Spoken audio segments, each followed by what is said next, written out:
Good evening to our CLC family and everybody else joining us this evening. Tonight I want to talk to you about the weapon of prayer. In order for us to cast down Satan's strongholds, God has provided us with the appropriate spiritual weapons.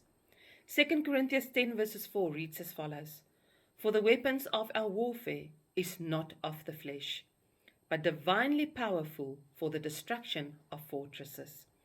Of course, this refers to Satan's fortresses. The scripture mentions four main spiritual weapons of attack, namely prayer, praise, preaching, and testimony. Tonight we're going to discuss the first one, namely prayer. I believe this is the most powerful of all the weapons that God has committed to us. Think of prayer as an intercontinental ballistic missile. This is a missile that is launched from one continent, directed by an advanced guidance system to a target in a completely different continent so that it can destroy its assigned target. Prayer is like this intercontinental ballistic missile. There's no limitation of time or distance in prayer. With it, we can assail Satan's strongholds anywhere, even in the heavenlies. Let's think about the time when Peter was in jail. Herod was so determined that no one would rescue Peter that he actually had 4 squads of 4 guards, each watching him day and night. It implied that one guard was chained either to Peter's hands or feet.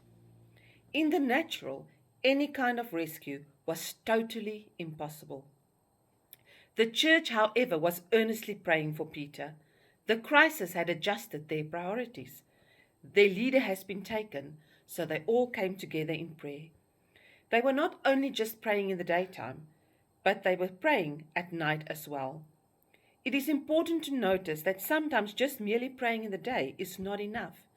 Jesus said in Luke 18 that God would avenge his own elect who cried unto him day and night. Jesus has given a promise to Peter when he was still young. In John 21 verse 18 to 19 it says, I tell you the truth, when you were younger you dressed yourself and went where you wanted. But when you are old, you will stretch out your hands, and someone else will dress you and lead you where you do not want to go. At that time, Peter was not yet an old man when he was jailed.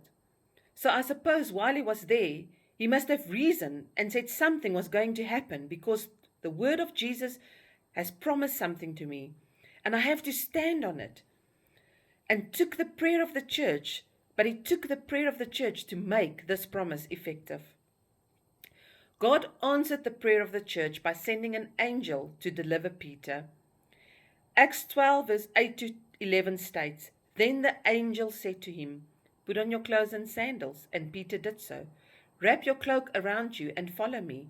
And the angel told him. Peter followed out of the prison, but he had no idea that the angel was doing was really happening. He thought he was seeing a vision. They passed the first and the second guards and came to the iron gate leading to the city. It opened for them by itself, and they went through it. When they had walked in the length of one street, suddenly the angel left him.